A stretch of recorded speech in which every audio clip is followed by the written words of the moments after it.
সন্তানের মেধাশক্তি কমে যায় মায়েদের দুইটি মারাত্মক ভুলের কারণে। আমাদের মাদের মধ্যে অনেক মা বোন রয়েছেন, অনেক আমলদার, এবং সব মাই চায় তার সন্তানের মেধাশক্তি যেন অনেক প্রখর হয়, কিন্তু অনেক মাদের তাদের সন্তানদের মেধাশক্তি তেমন ভালো হয় না। তারা পেরেশান হয়ে যায় কিভাবে সন্তানের মেধাশক্তি বৃদ্ধি করা যায়, কোনো ইনস্ট্রাকশন রয়েছে কিনা, অথবা আমাদের অ্যাক্টিভিটিতে কোনো ভুল রয়েছে কিনা, এটা অনেকে চিন্তা করে। মারা দুইটি ভুল অনেক সময় করে থাকে, যেটাকে ভুল তারা মনে করে না, যার কারণে সন্তানের মেধাশক্তি বর্তমান জেনারেশনে অনেক কমে যাচ্ছে। নাম্বার ওয়ান যে ভুলটা, এটা কমন একটা ভুল, সেটা হচ্ছে বাচ্চা যখন দুষ্টামি করে, অথবা বাচ্চাকে দুষ্টামি থেকে মুক্ত রাখার জন্য, বাচ্চাকে বিভিন্ন অ্যাক্টিভিটি থেকে মুক্ত রাখার জন্য মারা যে কাজটা করে, মোবাইলের মাধ্যমে অথবা বিভিন্ন ইলেকট্রনিক ডিভাইসের মাধ্যমে তাদেরকে কার্টুন দেখায়, তাদেরকে এই ইলেকট্রনিক ডিভাইস নির্ভর করে ফেলে, ইলেকট্রনিক ডিভাইসে তাদেরকে আসক্ত করে ফেলে। এটা যে কত বড় মারাত্মক ক্ষতি, এটা যদি আপনারা উপলব্ধি করতে পারতেন, এটা জীবনও দিতেন না। দেখেন, আগের জেনারেশনের বাচ্চাগুলোকে নিয়ে একটু চিন্তা ভাবনা করেন, যারা মা রয়েছেন, আপনাদের সময়ে আপনারা যারা বাচ্চা ছিলেন, ওই সময়ের কথাটা একটু খেয়াল করেন। ওই সময় কিন্তু এত বাচ্চারা এত বেশি দুষ্ট ছিল না, এত অ্যাগ্রেসিভ ছিল না, এত মেধা কম ছিল না। এখন অনেক বাচ্চাদের মধ্যে পড়াশোনার মেধা এত কম কেন? কারণ তার ব্রেনটা সে অন্য জায়গায় ব্যয় করে ফেলছে।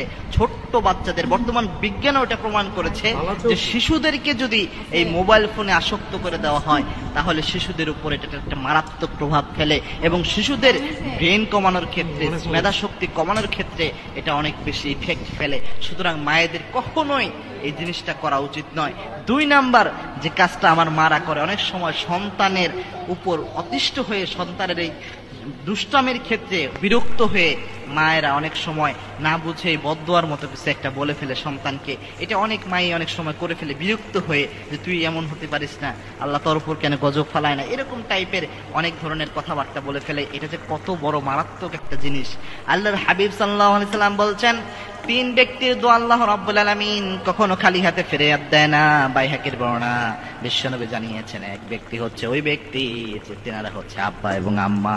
আব্বা আম্মার দোয়া আল্লাহ রাব্বুল আলামিন খালি হাতে ফেরত দেয় না। তারা দোয়া করলেও আল্লাহ কবুল করে নেয়, বদদোয়া দিলেও আল্লাহ কবুল করে নেয়। কাবা ঘরের একজন কালো ইমাম ছিলেন, সেই ইমামের নাম ছিল শাইখ আদিল আল কালবানি। তিনাকে প্রশ্ন করা হয়েছিল যে আপনি তো কালো মানুষ হওয়া সত্ত্বেও কিভাবে কাবার ইমাম হলেন? সে বলছে, আমার মায়ের বদদোয়া আমাকে কাবার ইমাম বানিয়েছে।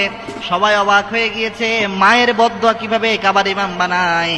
আদিল আল কালবানি বলছেন, আমার মা অনেক ধার্মিকা মহিলা ছিলেন, অনেক দিনদার মহিলা ছিলেন।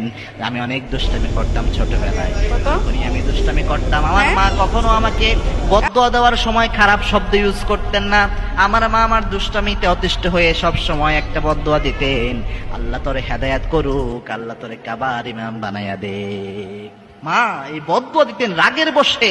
এই বদদোয়া আল্লাহর আরশে কবুল হয়ে গিয়েছে, এবং কি কাবার ইমাম তাকে আল্লাহ রাব্বুল আলামিন বানিয়ে দিয়েছিলেন। সুতরাং এই জিনিসটা থেকে যে জিনিসটা পাওয়া যায়, সেটা হচ্ছে কাবার ইমাম হয়ে গিয়েছিলেন মায়ের বদদোয়ায়। দেখেন, মায়ের বদদোয়া কিন্তু কবুল হয়। আবার জুরাইজ নামে একজন বনী ইসরাঈল আল্লাহর ওলি ছিলেন, যিনি তার মায়ের বদদোয়ার কারণে পতিতালয়ের পতিতার ফিতনায় পর্যন্ত পড়ে গিয়েছিলেন। সুতরাং মায়ের দোয়া অনেক বেশি কবুল হয়, মায়ের বদদোয়া অনেক বেশি কবুল হয়। আর বাবা মা এই দুইটা মিস্টেক করে, যার কারণেই আল্লাহ রাব্বুল আলামিন সন্তানের মেধাশক্তি বর্তমানে অনেক কমিয়ে দিচ্ছেন।